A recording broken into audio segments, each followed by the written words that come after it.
Live from the Business RadioX studio inside Renaissance Bank, the bank that specializes in understanding you. It's time for North Fulton Business Radio. And hello again, everyone. Welcome to another edition of North Fulton Business Radio. I'm John Ray, and folks, we are broadcasting from inside Renaissance Bank in beautiful Alpharetta. And if you're looking for a bank that's big enough to handle pretty much any need you can throw at them as a small business, but they're small enough to meet those needs in a personal way without you having to deal all the time with automation and AI-generated voices. And you know what I mean. If you're at one of those mega banks, that's what you get. Renaissance folks actually answer the phone. And if you want to test that, just go to renaissancebank.com and find one of their local offices and give them a call and check them out, try them out. And I think you'll be glad you did. I think what you'll find is what I've found when I deal with them and my clients is that they do deliver personal service, and they're terrific at helping small businesses and their needs. So check them out, Renaissance Bank. Again, renaissancebank.com. Renaissance Bank, understanding you, member FDIC. And now I want to welcome Stacy Georges. Stacy is with Special Needs Respite. She's the founder. And Stacy, welcome back. You've been here before. Thank you, John. It's a pleasure to be back. Yeah, thank you so much. So for those that don't know about Special Needs Respite, how are you serving folks out there? Oh, thank you for asking. We are a nonprofit that supports families that are raising special needs children. And the way we do that is that we raise money and we distribute what we'd like to call maybe a stipend, and they get a set amount of money. They can spend it only on special needs childcare. So they get to budget their money. They can go away for just a whole weekend, like if it's an anniversary, or they can just go out like a couple times a month and then reapply after the 3 months are up. So you're really dealing not just with the child that has special needs. What you're aimed at is really caregiver care, if that's a term. Care for that caregiver, right? Okay. Yes, care for the caregivers.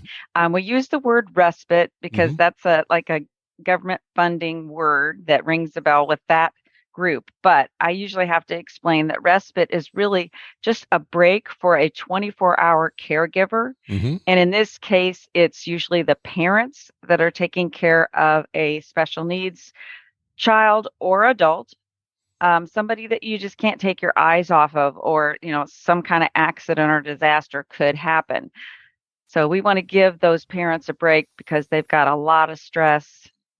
And I'll talk a little bit more about what happens with that. Yeah, let's do that. But before we do that, let's just clarify that you're working with parents of special needs children, not children of older adults that need extra help and that kind of thing, right? I mean, you've got a specific niche in dealing with parents of special needs children. Well, the parents apply and we ask them, what is the child's diagnosis? And we help families that have someone that's 25 years old and under. So I realize that's not considered it is considered an adult with our, government system, anything over 18. But with the special needs community, of course, they don't have the abilities of a typical 25-year-old. And they are also going to be aged out of the school system at 22 usually. And they really need to get disability support from the government. But that doesn't happen all, magically. There's a lot of paperwork involved and guardianship court cases. So we are offering it to people that have children 25 and under. Got it. Let's talk about some of the circumstances that parents deal with. I mean, put some color around some of the angst and exhaustion. Maybe those are those are some words to use that your parent caregivers are dealing with. Yeah. Well, the first thing I like to point out is that people that have a special needs child never signed up for this. They're people just like you and me. Maybe they went to college and they had a great career. Mm-hmm. So both husband and wife were working, and then they decide to have children. And this child needs way more attention medically, physically, all those therapies than you would expect from a typical child. So all of a sudden, both parents probably can't work. One of them either is underemployed or not employed at all. And so this is the kind of thing that just can happen to anyone. And then they go to their usual things like church, and the church rejects them because they can't handle this child. Mm-hmm. And that's one of the most heartbreaking things, because you would think that going to the church would be the place for you to get rest. But even though it is getting better, more and more churches are having special needs programs for the parents so that they can go to church. It's not everywhere, and not everyone can handle that sort of responsibility. Yeah, for sure. So you were asking me about a specific family, though, and I have some really. Did you want to ask me something different? Well, no. Well, I was just going to say, you don't have to mention names, of course, but I mean, if you could just mention maybe some circumstances that help our listeners put some color around what we're talking about here, about some of these specific situations that you work in. Mm-hmm. Well, we have two lovely ladies that have adopted like 5 to 6 children, and they all have different racial backgrounds. And they contacted us because they found out that one of their the young men had autism, and so we were able to give them respite care for him, and they were able to take a break. And they were so grateful. So anytime we need a testimonial, they are ready to give it. Mm-hmm. And another couple were in their 50s, and they decided to adopt from Russia. And I didn't realize this at the time, John, but I think most of the time when you adopt from Russia or from, not domestically, it's a very high possibility you're going to get a special needs child, either from, them being in an orphanage or just the trauma of losing their parents. It's going to be the kind of child that needs some extra, therapies. Okay. Right. So those people are opening their homes to this child that needs so much. And it breaks my heart. But as soon as they sign that paper for adoption, they don't get support. There's not we help adoptive parents government program. There are some nonprofits that try to do it. But one of the things we want to do is, whatever the diagnosis, give those parents a break so that they can make better decisions. They can be healthier and, a stronger parent for that child. Well, and I think this needs to be said too, that even if, let's say you have a foster parent that has a special needs child, the support they get from DFACS or what have you doesn't come anywhere near generally to the cost of what it takes to care for that child, depending on what their issue is, right? Mm-hmm. Yeah, usually a foster parent will have more than one. They'll usually have multiple children in their home. Yeah.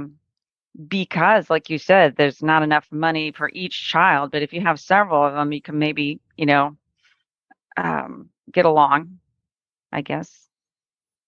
Well,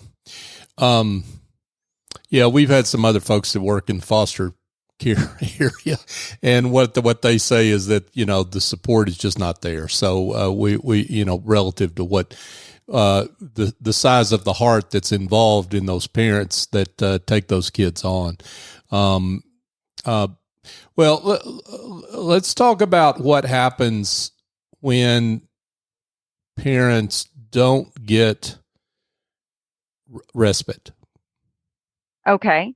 I'm so glad you asked that, because this is exactly what we need to focus on, is that when somebody never gets a break, They have physical, mental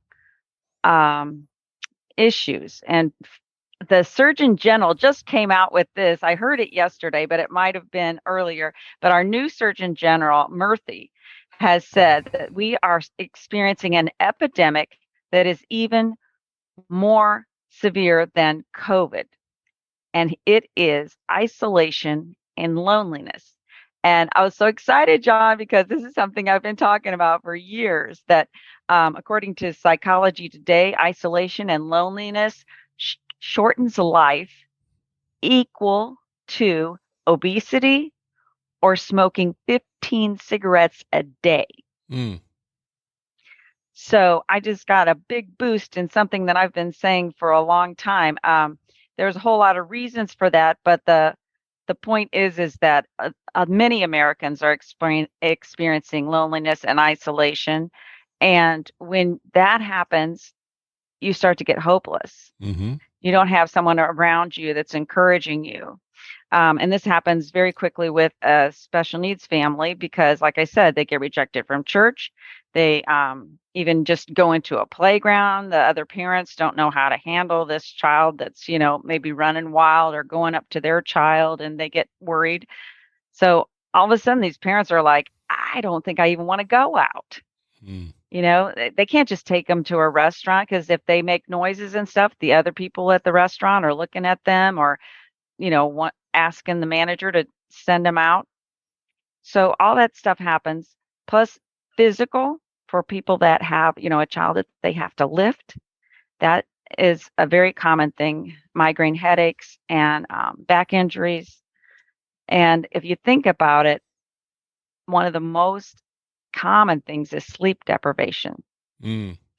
And I think I mentioned this the last time I was on, like the first thing that that the Army would do to somebody that they would consider a spy Mm-hmm. or a prisoner of war, when they want to get information out of them, they keep them awake for 24, 48 hours. They play loud music. And then when that person is so tired, they will tell them almost anything. Mm. And here we are with two parents that are sleep deprived. They are, number one, driving their kids to and from therapies in a sleep deprived state. Mm-hmm. Now it's everybody's problem, right? Right. We're always talking about traffic. So what if you've got somebody on the road that's falling asleep and swerving and, it's endangering all of us. So that's one of my things that that are really, I think we can all relate to, because at some point you have had sleep deprivation, either, in college or during work when you have a special project, you stayed up all night, or when you get a new baby and that baby's not sleeping. So what if that baby never grows up? Yeah. Wow. That puts it in perspective. Good. I'm glad to hear you say that. Yeah. Yeah. Well, I was thinking when I had a little one in my arms, I was wondering if I was going to get any sleep, but that was a long time ago now for me. And I don't have to worry about that like the people that you serve do. And so let's talk about older special needs children, because this is where you get into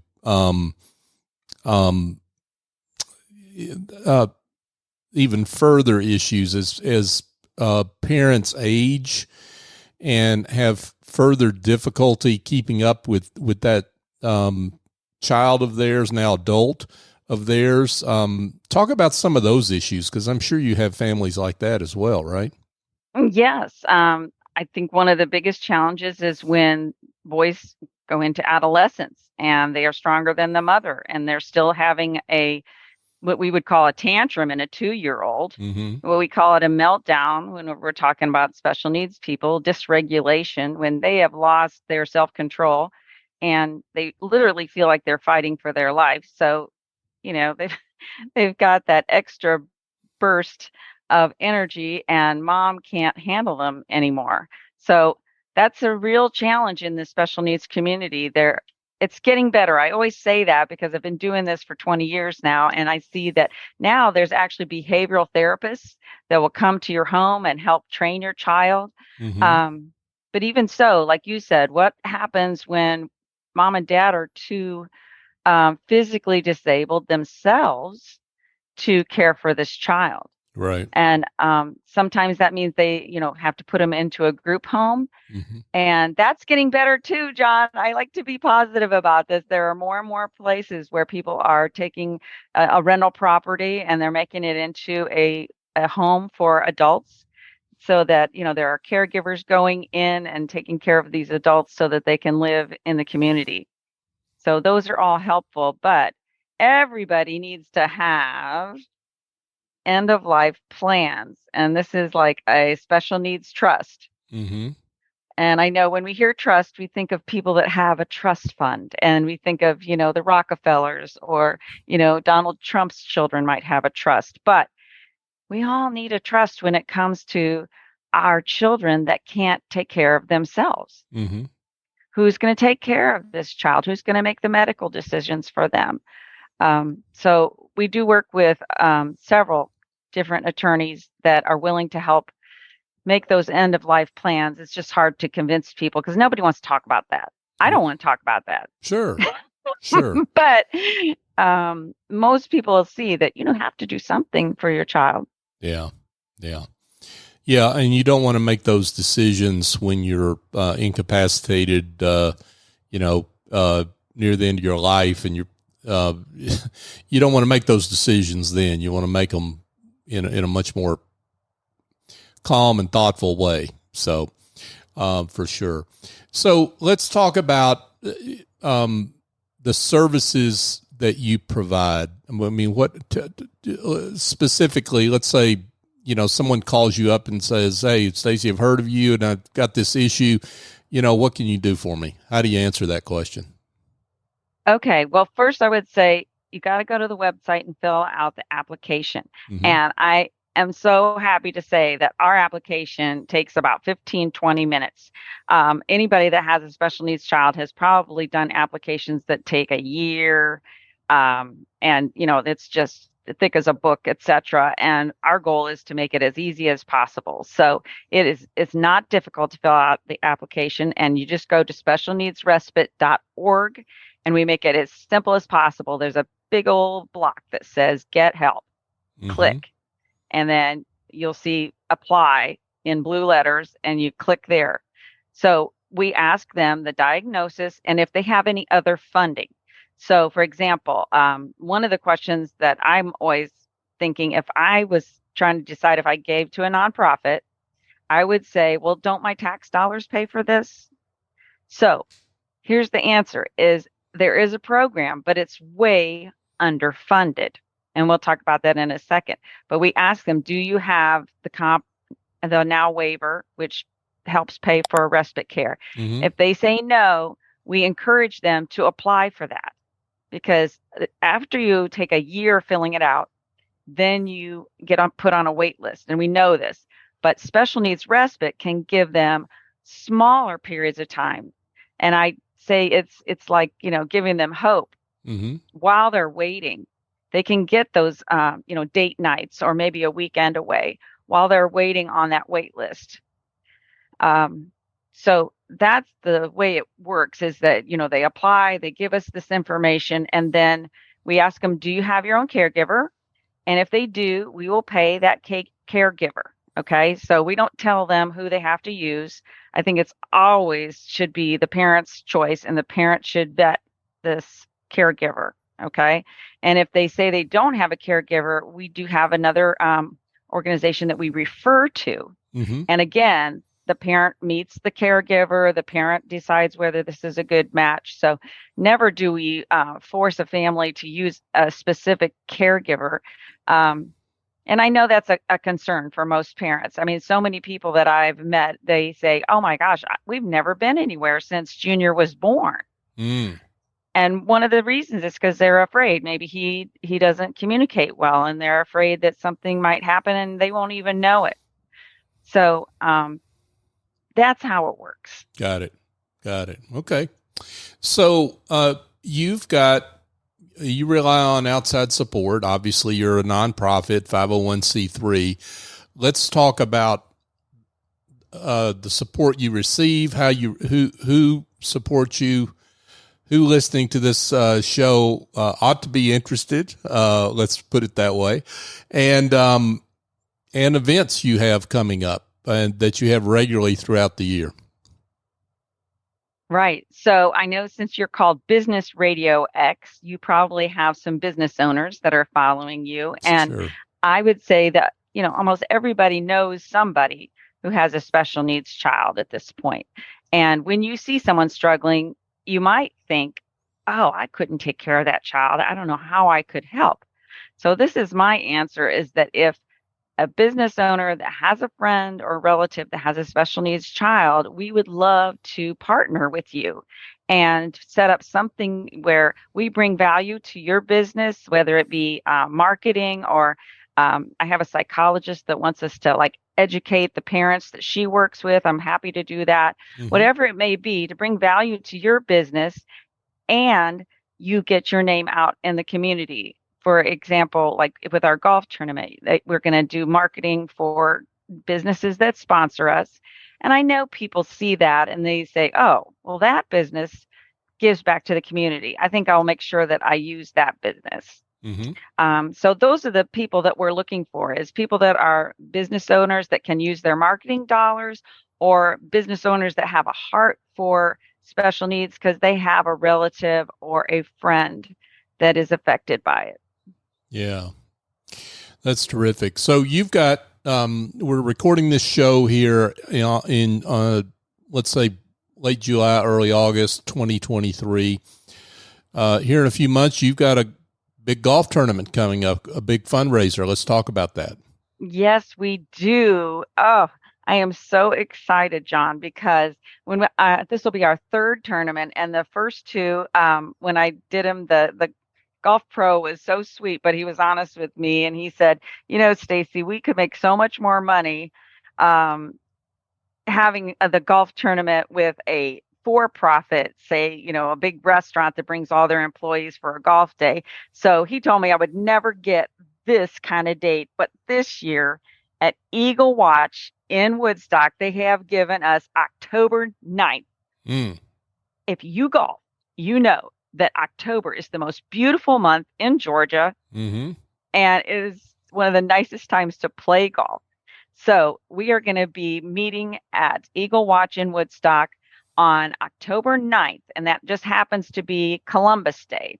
Now, I know Columbus gets a lot of flack for some things that happened there with the Indians, but we're going to see it as an opportunity because Monday is usually, a work day, but this time it's actually going to be a holiday. So those of you that golf and you want to use that, I'm going to have to play golf for a good cause. I cannot stay home that day. Right. We would love to have you. So that's going to be fantastic. You can sponsor or golf. You go to that same website, specialneedsrespite.org. And the first thing you'll see is a golf club and a ball. And you click on that and you can either sponsor and then you get a sign for what we need right now is breakfast sponsors and lunch sponsor. Mm-hmm. And the most popular one, of course, is the drink cart sponsor, because everybody's going to get some promotion when someone goes to get a drink, right? Mm-hmm. So those are the things that are going on. But I just also want to mention that we do 2 big fundraisers a year. So the golf tournament is October 9th, and then every March we have a dinner dance. We call it Rockin' for Respite. Okay. And again, it's an opportunity for businesses to sponsor a table. We hope that you'll bring your friends so that more people hear about our cause. And it's just a wonderful night. You can take your wife out and tell her you're taking her dancing. We have a wonderful R&B band that plays for us, and people just went nuts over that last year. That's terrific. That sounds, both of these events sound like a lot of fun. And, if you've got employees or clients that you want to show some love to and have a raise money for a great cause at the same time. Both of these events sound like terrific events. Special Needs Respite.org for more information, and check it out. So Stacy, this has been great. Is there anything else we need to make sure listeners know before we wrap it up here? Well, we mentioned that we're only using donations from, businesses and private donors. And one of the things that I always tell people is that, yes, there is a program from the government that is supposed to be paying for this respite care, but it currently has 7,155 families sitting there waiting for the money. And right now, all the money is spent that has been allocated. Now, Senator Albers and Senator Harrell tried to make the point that we need more. In fact, Georgia only gives $2.82 million, and the national average is $4.6 million. So we're underspending. Plus the way underspending. And then let's just throw in the fact that they have a surplus of $6.6 billion, and yet they're not allocating it to this group of people that are so isolated and alone. And sometimes they feel like their only option is to murder their child and commit suicide. It gets that bad sometimes. It is that bad. When people lose hope, they just don't see any other way out. Nobody else can take care of this child but me, and I can't do it anymore. So we're both checking out. Wow. That's a sobering way to kind of wrap it up here. But hey, this has been really informative, Stacy, and thank you for the great work you and your team are doing in this regard. We're delighted we could shine a light on that work. But before we let you go, let's give contact information one more time, how folks can be in touch. Okay, we are Special Needs Respite, and that's just what we do. So the website is specialneedsrespite.org, because all nonprofits are usually .org. We are on Facebook. What are all those? Instagram, LinkedIn. You can find Special Needs Respite on all three of those. And those are the most current events. You'll see, what's happening. We show families that we really helped. We tell numbers of how many people we have been able to serve and what's going on for fundraising. So please, I know everybody says it, follow us on social media. Yeah. Well, it looks like Facebook, Instagram, and LinkedIn. So just check it out, specialneedsrespite.com. Or I'm sorry, .org. .org. Sorry, I'm sorry, John. I screwed that up. Specialneedsrespite.org, folks. Check it out. You'll get all the links and information there, and certainly for the biannual events that you have, both the dance and then the upcoming golf tournament here this October 2023. Stacy, great to have you. Thanks again for your great work, and good luck. We hope you do well. Thanks so much, John. Have fun. Thank you. Hey, folks, just a quick reminder as we wrap it up here. If you've got dysfunction in your back office, if you are spending way too much time on administrative tasks or bookkeeping or other issues that are keeping you from dealing with your customers most effectively, then you need some help. And that help can come in the form of Office Angels. They have a whole team of angels that fly in and get that work done for you, and then they fly out, and they do it on an ongoing or as needed basis. They help you restore the joy to your business. Go to officeangels.us to learn more, or better yet, just pick up the phone and call them, 678-528-0500. Tell them I sent you, and know this, that I use their services, and they do great work for me, and so I know that they will do the same for you. So go check them out if you've got some of those things that need to be cleared up in your business. And just a couple of quick reminders that I've got a book coming out later this year. It's called The Price and Value Journey, Raising Your Confidence, Your Value, and Your Prices Using the Generosity Mindset Method. If you're a professional services provider with your own practice and you are dealing with pricing and positioning, business development issues, this book may be for you. So go to pricevaluejourney.com to learn more. And I want to thank you, our listener, for your support. We're almost to show number 700, and we've only gotten this far because of you and your support. Thank you for that. And if you have heard something here that makes you want to share the show, please do that.